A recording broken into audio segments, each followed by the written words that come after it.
The United Monarchy in Israel refers to the reigns of King Saul, King David, and King Solomon, when Israel was one nation under a single monarch, about 1,000 years before Christ. Today, Dr. Stephen Ortiz is going to present David and Solomon, Fact or Fiction, Recent Archaeological Discoveries and Debate. Dr. Ortiz is the director of the Tandy Institute for Archaeology at Southwestern Baptist Theological Seminary in Fort Worth, where he is also a professor of archaeology and biblical backgrounds.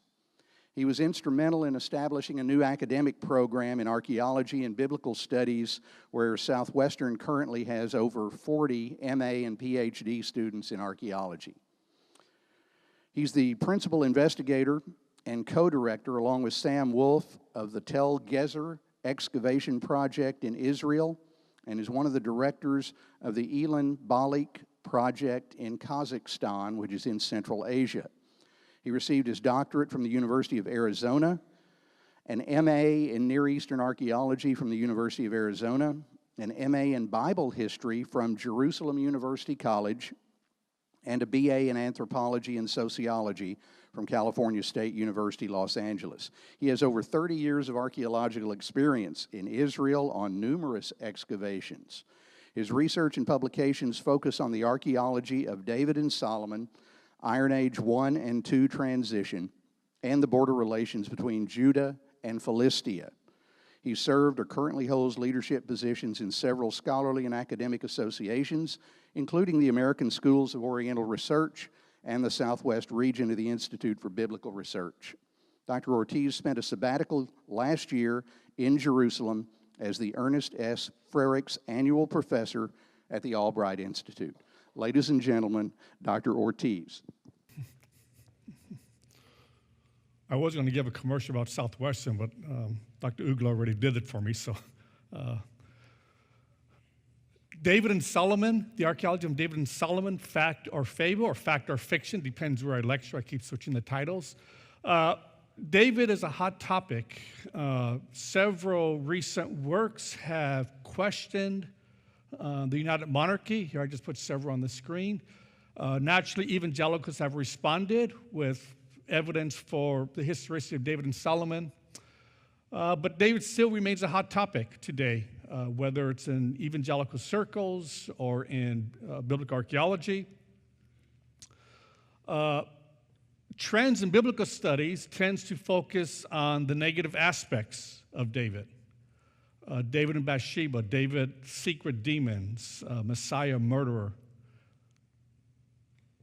Some scholars, biblical scholars, have even gone so far as to question whether we can even write a history of ancient Israel.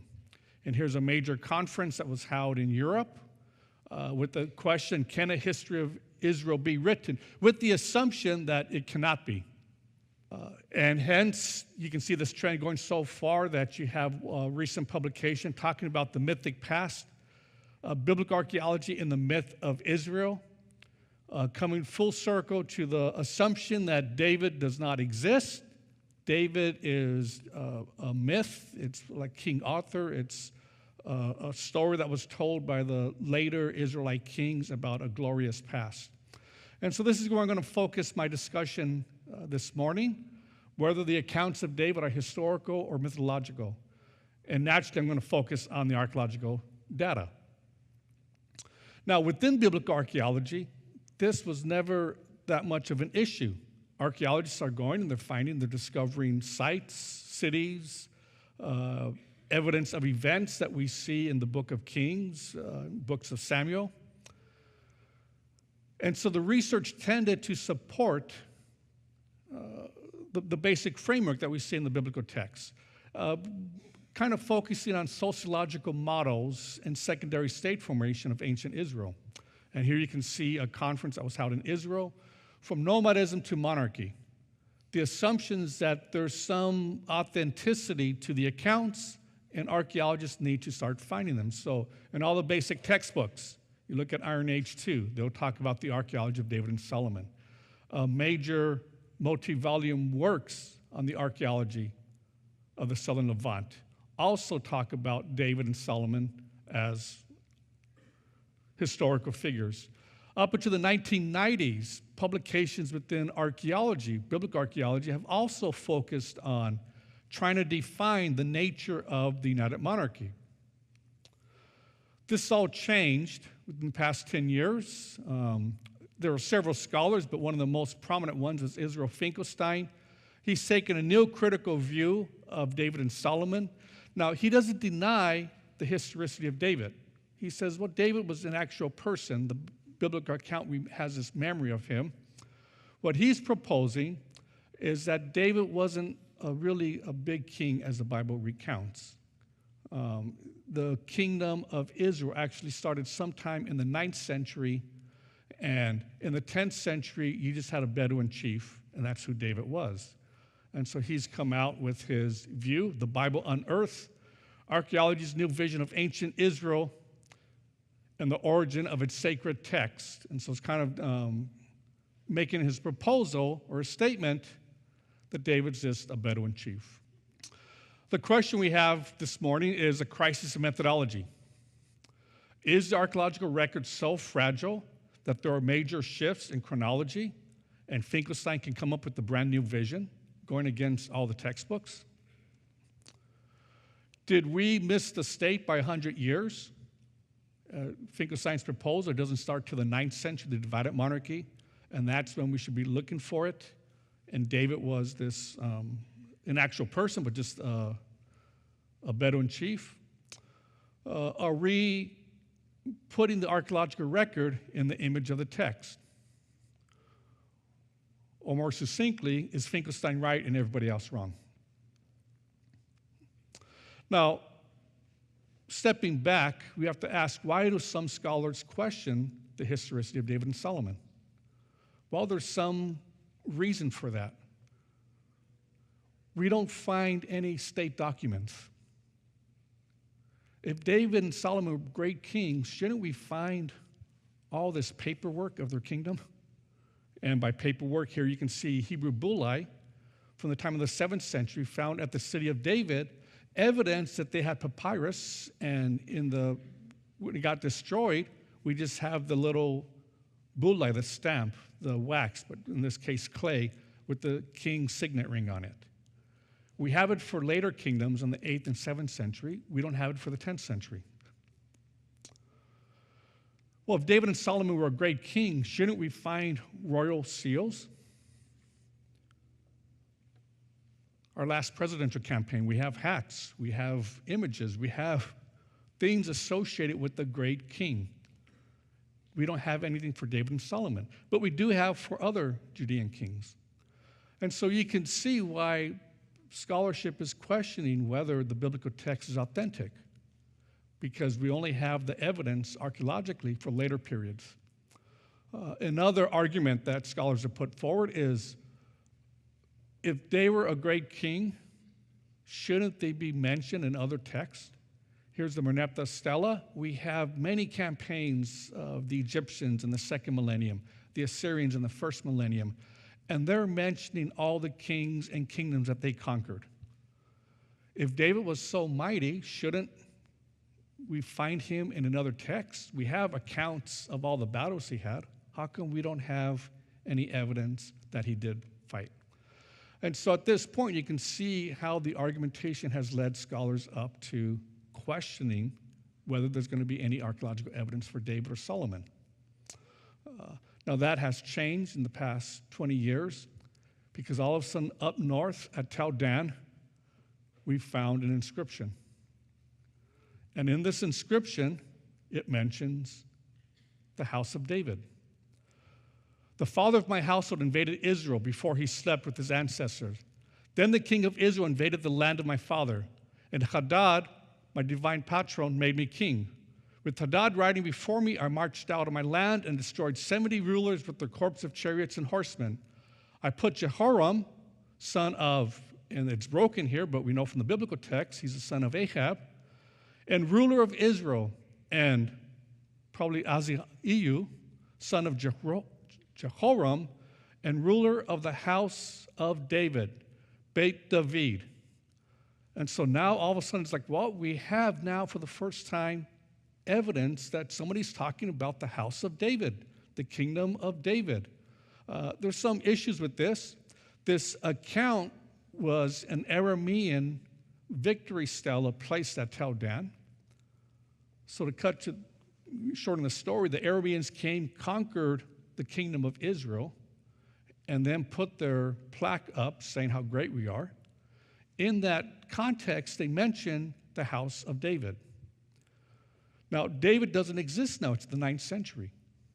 But I will propose that because David was so influential, when the Arameans wanted to brag about conquering some Israelites, they didn't choose the house of Ahab, the house of Jehoram.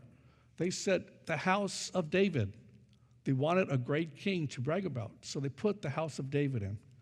Sometime later, Israel was stronger, and they took this victory stela and they destroyed it. And they placed it in the cobbles of the entrance to the city. And that's how archaeologists had the chance to find. Somebody was drawing all these cobbles, and they saw one of these cobbles that looked like it had writing on it. And when they took apart the cobble floor, they found this inscription. And so now, this pretty much changed what people were saying about David. Biblical scholars who said he doesn't exist had to say, well, the Arameans knew he existed. And so that's where we are now in the research of the house of United Monarchy, the house of David. Let me step back and talk about how we got to where we're at, the history of the United Monarchy. William Foxwell Albright, the father of biblical archaeology, was the first one to establish our basic chronological references that archaeologists use. Just like, material culture changes, we know 8-track tapes came before cassette tapes came, then DVDs, then iPods, and et cetera, et cetera. You can date somebody's music in their car by, what they have. Well, archaeologists can do the same thing. We look at the material culture, and we can, by the pottery, we can date finds. And so Albright was the first one to notice this in the archaeological record, and he noticed those sites that date to the time of David and Solomon have this particular red slip burnished pottery. And so whenever you find this red slip burnished pottery, you can date your stratum, your city, to the time of David or Solomon. Yigo Yadin took this further. He's considered the father of Israeli archaeology. He was the excavator at Hatzor, and his excavations of Hatzor showed that in the second millennium, Hatzor was this massive city with an upper town and lower town. It was destroyed, and he associated that with Joshua's conquest. And then the city was rebuilt, but it just occupied the Acropolis, the smaller period. And in this Acropolis, he found architecture, fortifications, a gate system. The Germans already had excavated a site of Megiddo, and they also found fortifications and gate systems. And Yadin remembered this one biblical text. Now, this is the account of the forced labor which King Solomon levied to build the house of the Lord, his own house, the Milo, the wall of Jerusalem, Hatzor, Megiddo, and Gezer. And what Yadin postulated was, I think I have evidence of this building project. Because at Hatzor, we have a particular gate. At Megiddo, we have this gate. And he thought at Gezer, McAllister also had that gate. And in the publications, you can see this is called the Maccabean Palace. So McAllister misdated it, but Yadin intuitively thought, I think I see this gate here. In the 1960s, my doctor father, William Deaver, went out to Gezer to test this theory of Yadin's. And sure enough, when he re-excavated the gate system, he found that Yadin's theory was correct. And so now in all the archaeology textbooks, you have this one case or this one biblical text where you have evidence of Solomon's building projects. You have 3 similar gates from 3 different sites. Now, keep in mind, we don't have a plaque that says, this is dedicated to King Solomon, thank you for building this. We want to thank all the donors, etc. We don't have the name, I'm the great King Solomon, all who enter here are under my kingdom. There's no graffiti. So we're making a jump to say, this is dated to Solomon. But what we do have is it shows a common origin. And not just a common origin, but a common plan or building design. They use the same construction company. What this also shows is there's some centralized authority. There's some kingdom, there's somebody saying, up north at Hatzor, you're going to build it this way. The people at Megiddo, you're going to build your city this way. The people down in the Ireland Valley where Gezer is located, you're going to build your city this way. That's a government plan. And so with centralized authority, you have taxes, you have bureaucracies, you have a military, all the signs that we associate with a kingdom. And so Yadin put this together and said, this is the best fit has to be the United Monarchy. Who was strong enough to control the north and the south? And so I know there's a lot of archaeology students here. You read your textbooks. Here's the classic case of an archaeological text in the archaeological record. But as you can see, there's not this direct one-to-one correspondence. And so the debate within archaeology is over methodology. Now, is there proof for David and Solomon? Well, you have the inductive approach. If David existed, then we should find, and you put your shopping list together. We should find his name, we should find state documents, we should find tax records, etc. Since we don't find these, therefore David doesn't exist. And that's been the methodological approach of most critical biblical scholars. But this is going to be a straw man argument because that's not the nature of the archaeological record. The archaeological record tends to take a deductive approach. We have fragments of evidence, bits and pieces that we have to put together. We usually find evidence of an event.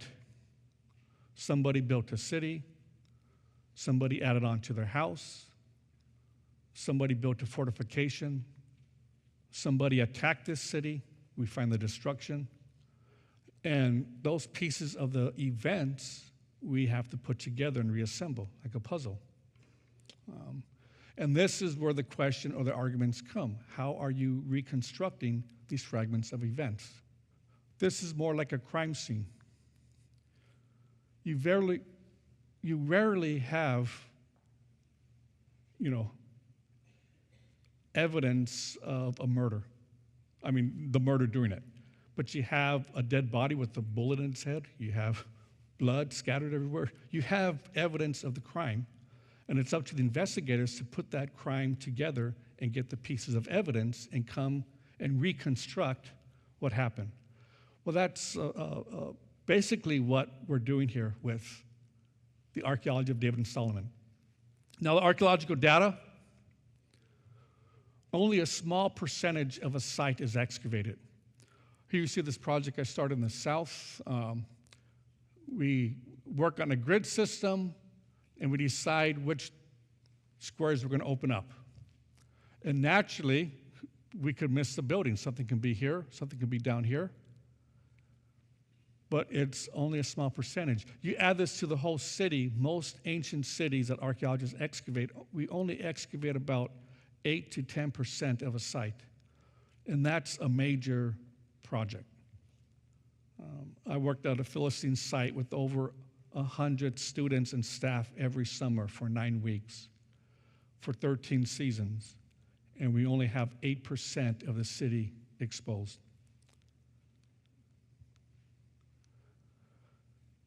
As I said, the archaeological record must be interpreted. We find rocks and we find dirt, and we have to reconstruct history based on rocks and dirt. I know I'm not making this glorious. I'm not going to get anybody wanting to come out on an archaeological dig, but this is the truth here. And So we spend most of the year trying to interpret these rocks and this dirt. Now, some of it's straightforward. You see rocks in a row. Okay, here's a building. We have evidence of a structure here. You have finds in that building. Okay, this looks like domestic. This looks like a public building. We start to reconstruct based on the limited evidence. Now, the big question is who controls this interpretation? And this is, I'll pause for a commercial here. Most evangelicals have left the field of archaeology. And rightfully so, because you're looking at dirt and rocks and trying to, reconstruct something. It's not, it's hard to reconstruct history with that limited data. But what has happened is it's created a vacuum among biblical archaeology. And so those biblical archaeologists who have a critical view of Scripture are naturally going to rule the interpretations, and they're going to rule the publications and what's coming out. Hence, at Southwestern, we have a great administrator that we're trying to have a new training ground for evangelicals to get trained in archaeology, to be able to articulate and speak the language of rocks and dirt and reconstruct a history. So that's my one commercial here. What we tend to do as evangelicals is have this simplistic equation. Where I take the Bible and I take out a verse, just like we did with 1 Kings 9:15. Solomon built these 3 cities. And then we go to the archaeological data, and voila, we should find evidence of the Bible. What tends to happen is a caricature. And so people want to find Goliath, and they say, all we have to do is find a big-headed giant with a rock in its head. Now, even though I believe the account is true, I doubt that the family of Goliath kept the rock in his head. And I kind of doubt that the rock actually lodged in his head. It probably hit him, and then but this is, every time I speak in churches or with students, this is what they're looking for. Let's go look for Noah's Ark. Let's go look for this. Have you found the name of Solomon? Have you found? And it's like it doesn't work that way. Reconstructing biblical history isn't as easy as a caricature that we produce. And part of it is the nature of God's Word. Now, granted, when we come to God's Word, it's a story. It's a covenant. It's a story of redemption. It's a story of the acts of God. But we know there's also a literary structure. When we study the Psalms, it's different. It's a different genre than when we study the Gospels or the letters of Paul. Beneath that literary structure, there are also sources. The biblical authors choose to tell their story from various documents or accounts. We're quite familiar with this with the Gospels. We have 4 accounts of the apostles writing about the events of our Lord. And they're freely moving accounts around to highlight specific things of who Jesus was. Or I'm going to put his sermons around the north side of the Sea of Galilee and collect them together. We don't read the Gospels and say, wow, Jesus died 4 times and he rose again. We know it's one event. We're not taking linear history here. These are different, at least I assume they don't teach that here. It's like I'm looking at the history profs here. But they're different sources. Well, same thing in the Old Testament. We have biblical authors choosing sources. So you have the books of Moses, the Pentateuch. Same historical period, talking about coming out of Egypt, the wilderness wanderings, the giving of the law. But they're separated into different books, the book of Deuteronomy, the book of Leviticus. And beneath that are the actual events that happen, the social and historical processes. And so as a biblical archaeologist, a biblical historian, we're attempting to go beneath the story, beneath the literary structure, to examine the sources, and to provide an accurate reconstruction of what happened. Now, with that said, I do think we do have evidence. I do think that we can actually authenticate the events that we see with the United Monarchy. This morning I'm going to present just 4 arenas of these events: historical data, settlement data, monumental architecture, and then the issue of Jerusalem. Now, historical data in the 13th century, we have major shifts in the Eastern Mediterranean world. These are normally referred to as the 13th century collapse. Migrations, movements of people all over the Aegean world, the collapse of the Hittite Empire, the Egyptian New Kingdom collapsing, and part of that Egyptian New Kingdom collapse is migrations of people and historical changes and events. We see shifts in the New Kingdom. Ramses II, who I think is the Pharaoh of the Exodus, had his capital in the Delta. His New Kingdom economy collapses. I think it corresponds with a bunch of slaves moving out and removing his economic base. And then the next period of Egyptian history, we have his son, Merneptah, talking about a campaign he does in the southern Levant. And in this campaign, he mentions the people of Israel. And so the Egyptians knew in the 13th century that there was somebody called Israel. And so much so, I'll propose Israel is a small, nothing tribe at this time. Why would an Egyptian king want to mention Israel as part of his victory stela? Well, keep in mind, if his daddy's Ramses II, the Pharaoh of the Exodus, and his daddy gets beat up by Yahweh, you're going to want to come back and talk about the next victory and how you beat up the people of Yahweh. It's hopefully what the Dallas Cowboys are going to do next week and talk about, what they, oh yeah, sorry, I don't mean to pull up any bad memories of. So we can look at geographical movements. We can look at collapse of kingdoms. We can look at the history of the Eastern Mediterranean world. When we pull it all together, when we look at the text of Joshua and Judges, we see that there's major shifts going. And the biblical accounts fit the major shifts. So coming to the settlement data,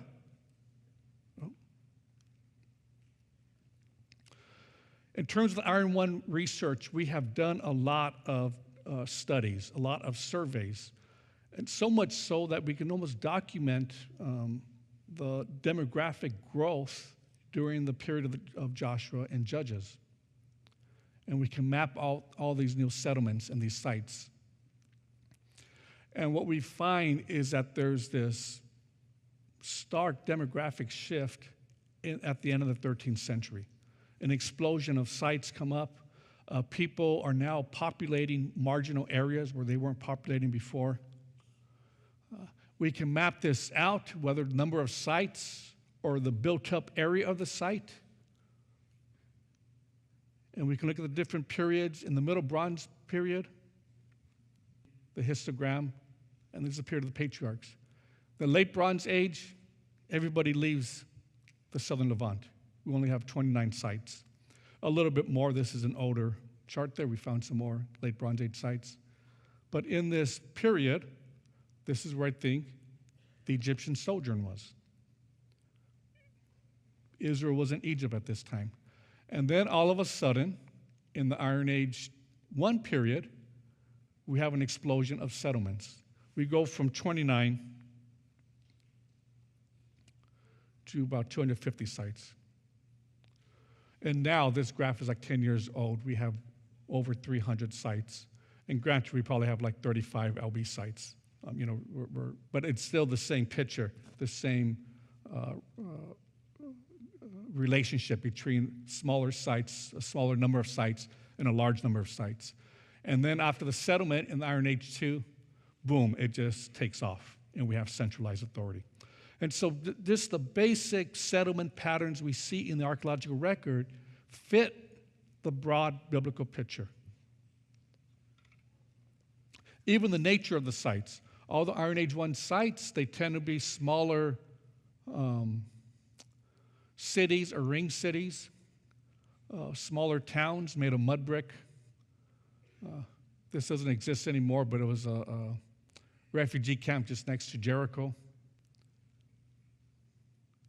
But the transitional nature of these settlements. Here you can see a site down in the Negev where the concept is like a Bedouin tent camp. You put your property, i.e. the goats and the sheep in the center. You put your tents around it. Eventually you settle down and you still conceptually build your city the same way. So you put your houses around and you have the center.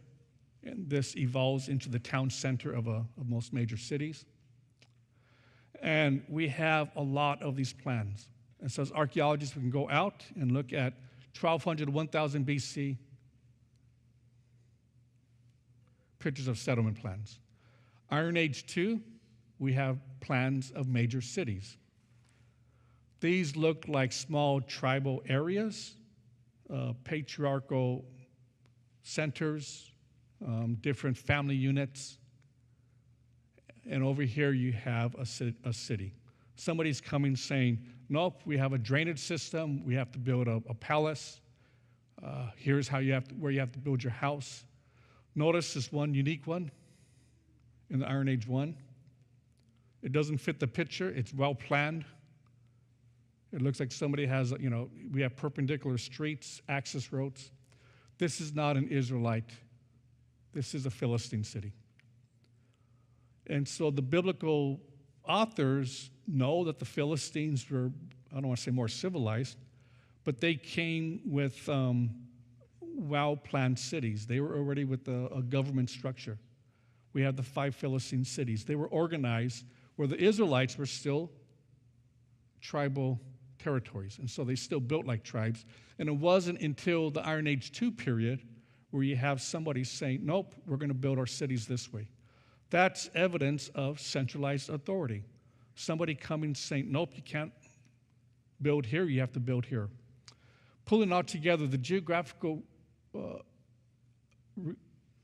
accounts that we see in the biblical text, tribal allotments, the land that remains, where people live, the various battles, the boundary descriptions, all the stuff we skip in our devotions. This boundary went from A to B to B to C. All those represent geographical realities that are authentic. When you actually go to the land of Israel and you see where the hills and valleys are, they're matching up. So taking all this settlement data collectively as a whole, when we compare the Iron Age 1 and the Iron Age 2, the settlement process is evident that something happened in the 10th century. There's a major shift. There's a sociological, historical development that can only be attributed to a centralized state. Now, this doesn't prove that it's David and Solomon. It just proves that there was somebody strong enough to change the landscape. And so this is what we as archaeologists refer to state formation. Evidence of state formation. Evidence of some central authority telling you have to do this. And that's where biblical archaeologists are spending their time looking for evidence of the state. And this is where the debate happens. When I'm at conferences with other Israeli scholars, we're debating how a state looks. I already gave you one example in the history of the United Monarchy, the fortifications. This is evidence of a centralized state. Somebody building massive gates. This is not a family deciding to put, a nice entrance into the house. This is a government. It's a city. And at Gezer, one of the reasons I went back to Gezer is to look for evidence of state formation in the 10th century. And it's nice to see some of my Gezer staff has come here to learn what they did this past summer. Evidence of state formation, warrior architecture. In the 10th century, we have evidence of monumental building. These are not a Bedouin chief, if it's King David, spending hours carving a nice proto-Aeolic capital. We have large palaces, government buildings erected. We have pillared storerooms. Each city, it's well designed. You go into the gate, you go to the right or the left. At Beersheba, you go to the right, you have these pillared buildings. At Gezer, you go to the left, and they put the pillared buildings. There's a debate what these are for. Some people say, well, these are for the chariots. These are military barracks. These are taxation. The villagers are coming in. They're bringing their taxes for the temple. They're bringing their taxes for the king. And it's all, they're the produce of the land. And so naturally, you have to bring it and store it somewhere. And so in the 10th century, we see major cities with these pillared buildings. Well-planned cities. This is the plan up at Megiddo. We're finding this also at Gezer, well-planned cities.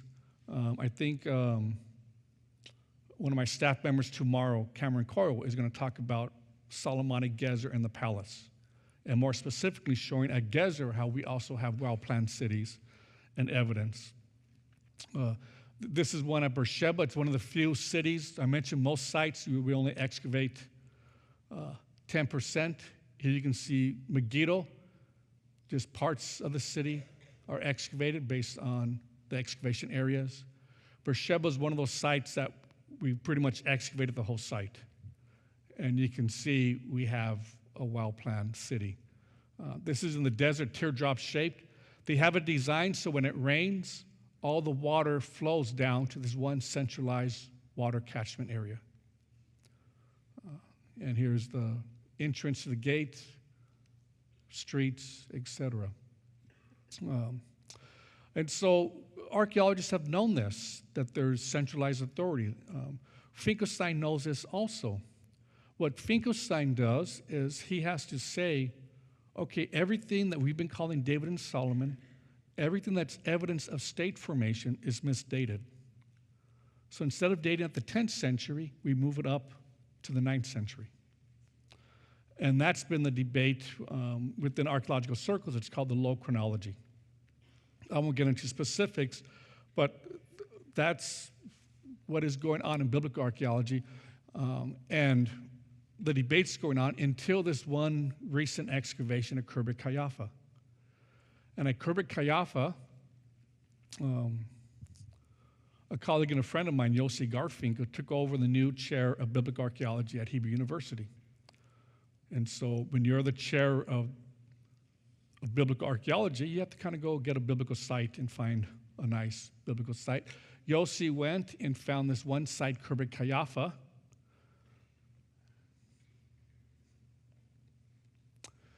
And discovered a city that he dates to the time of David. Now, how do we date it to the time of David? Based on the pottery, based on the structure. And people have walked this mound several times. We've driven by it. It was just recently discovered, past 10 years.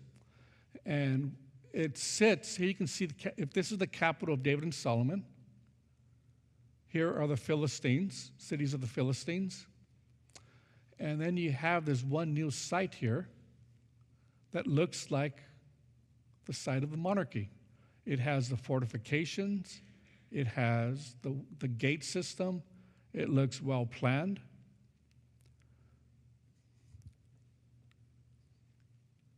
Here you can see up against the wall, every house had a back room and well-planned buildings built up against the back room.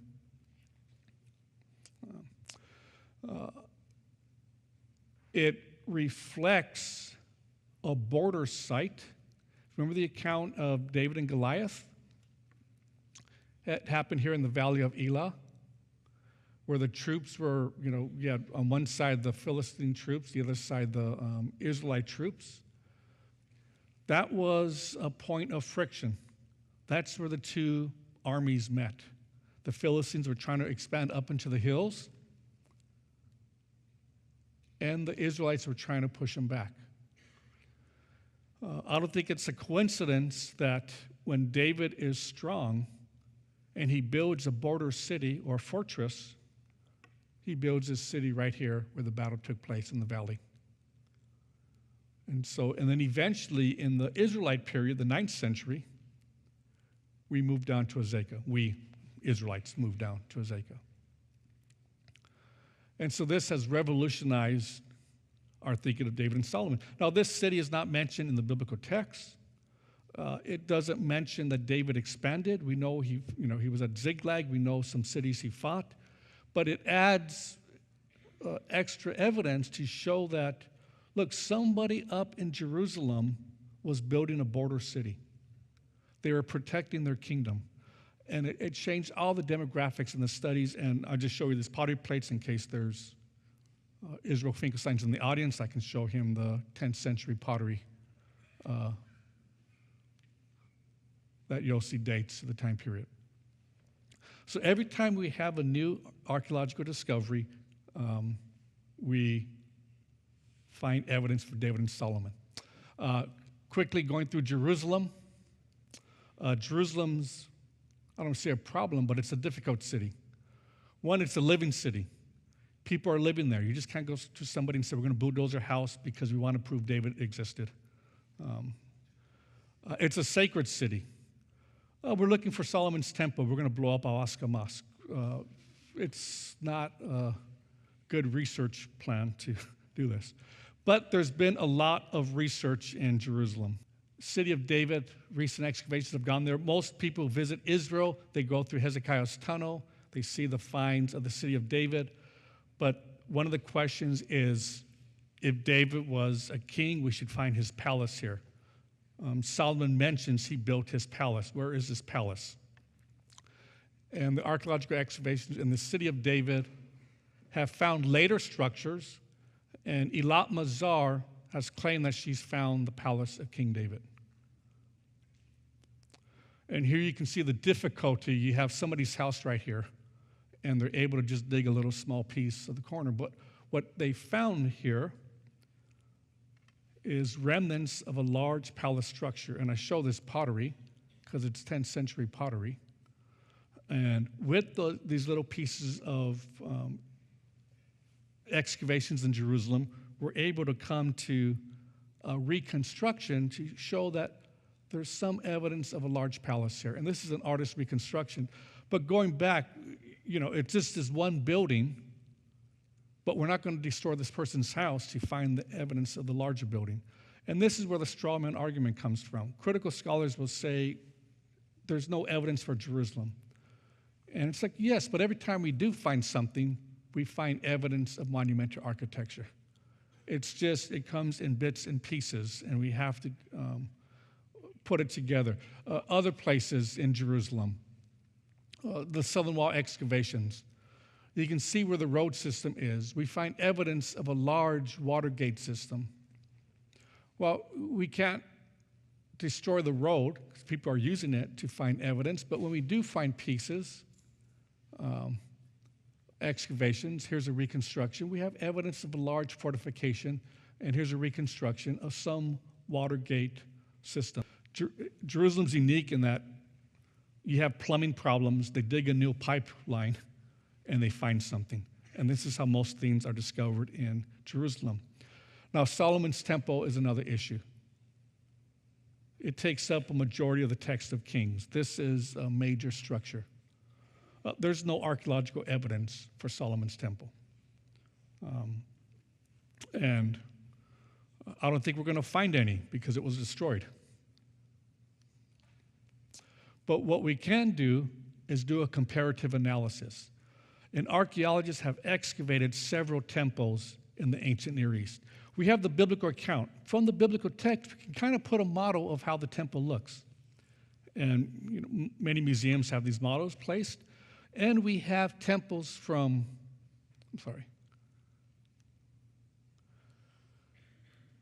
the Middle Bronze Age, from the age of the patriarchs, all the way to the Persian period.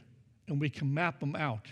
And this one is not, this is a reconstruction of Solomon's temple based on the dimensions.